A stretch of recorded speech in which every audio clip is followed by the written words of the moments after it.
Good morning, it's Saturday, and the time is 11:14 a.m. Pacific Standard Time, 12:04 Saturday. What do we have before us today is the S&P 500 index. It's a monthly chart, so we've identified the time frame. One thing I'm going to show people is that right about here, right about this level, really around 1230, is where part of a lot of this last selling that we had back in 2008 is what they call a Lehman Brothers collapse. It started here and ended there. Okay, so MMTs and everyone is this index is going to, it tried to break this early in the year. It came right up to that area right here. And then we had a lot of problems, and we came back and we put a bottom in this area. We're right back up here. That pink line's a 50-month moving average. I'd also like to highlight for MMTs that this is a monthly buy signal.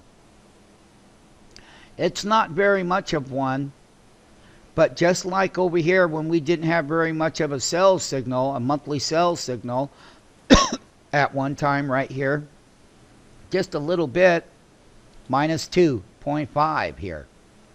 Here, I've got a 9.96 moving average divergence buy signal on this monthly chart.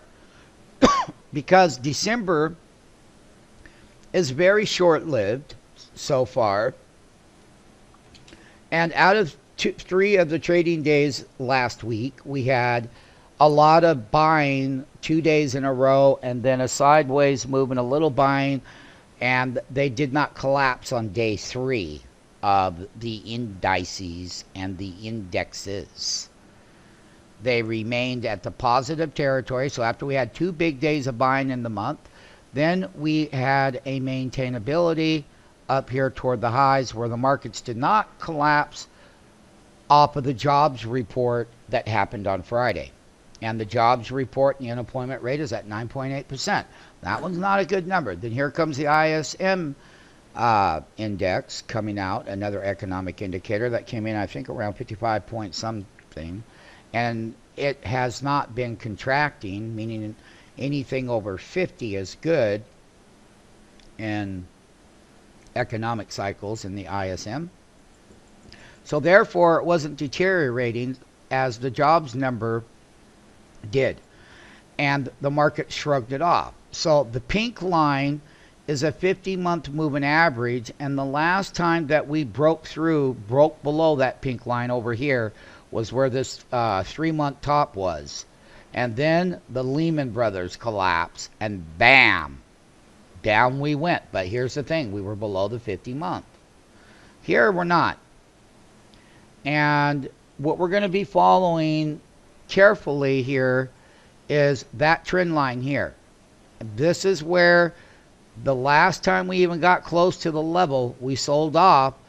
And basically we got to that same level up here the previous month of November, and we had a lot of people selling at the top of that move. As I said, a lot of big people are waiting for that. That would bring a very bullish tone for the bulls anyway, as far as that breakout goes. And this is we're going right at this top, right here, MMTs. That's where it sold. The body so far, remember, it's a monthly chart now. There's only a few days in the month. But that's a very good sign if we keep going this way. We're going to see if we can take up that 1228.56, okay? And get a close above that Lehman Brothers collapsing point over here. Because the bulls really get on fire if you can clear that. Right now, there's a lot of rhetoric going on over the weekend about tax cuts. And we'll talk about that at a different late. But I can tell you right now, the way that it's looking, people aren't liking it. And the thing that they don't like, yes, it's good. Everybody below $250,000 gets a tax cut. That's wonderful. But guess what? It's not enough. And it's not the right way. For that group of people, it's good. However, if a small business makes more than $250,000 more and does a Schedule C, small business is going to be paying a lot more in tax. than what they're paying now in the financial crisis. So therefore, if that sentiment gets built in, you're not going to get above. But maybe they come back and think, oh, okay, well, here's a Lehman failure. Back over here, there's the Lehman failure right there. Bam.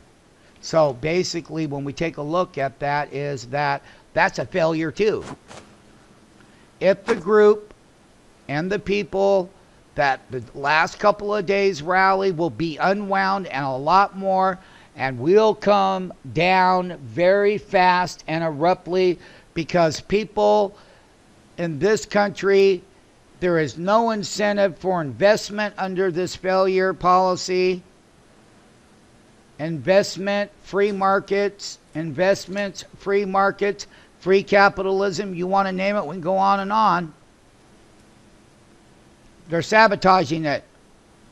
And if they do that and the street feels it, so what led us up right here in the last 4 months could easily collapse on failed policy by the U.S. government.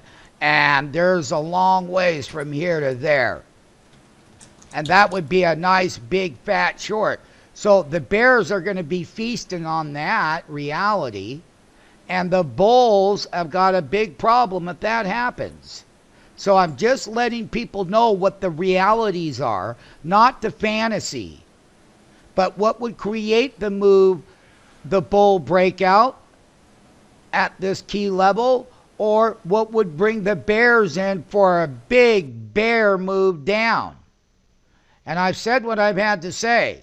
And the sentiment, the perception, the sentiment, the way that people feel about that, what drove the market higher over here back in this month right here was 9-1, 10-1, 11-1 to that top that we're talking about.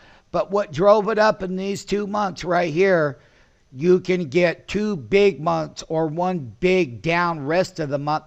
And it doesn't matter that it's September.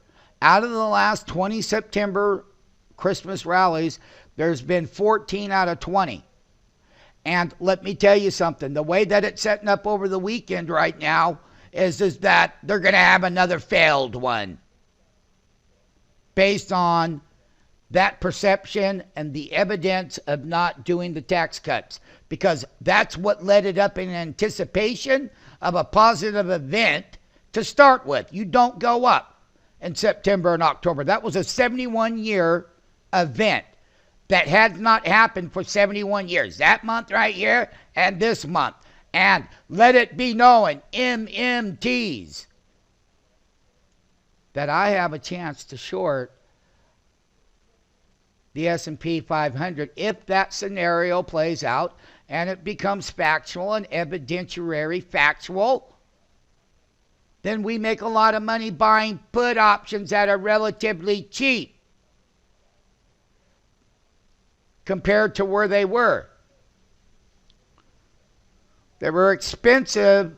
Now they're getting cheaper because of this move that we've had this last week. And I'm just letting the MMTs be aware when it would be time to move in and short this, what the work plan would be. That's the trade management plan. That's the sentiment plan. That's the emotional plan in the markets. That's where the big money says, well, you know what? You give me no choice but to sell. And then the public would be caught in it. And SMF will make money on shorting that down. If that event is reality and it plays out that way moving forward, what took it up higher takes it right back down. They deflate it because none of the events that were bought in anticipated or anticipatory or forward-looking, any one of these things, that's when they walked it. But now, the bear and the bull case is that we're always neutral to every trend. But we're very organized and qualified in market sentiment and market psychology. And we have a plan to buy the breakout. And we have a plan to short it. We have both plans, both scenarios. The market, the people that engage in the market, will be the deciding factor. It's a bullish move for now. It's a top that it couldn't take out. It's a significant overhead resistance level.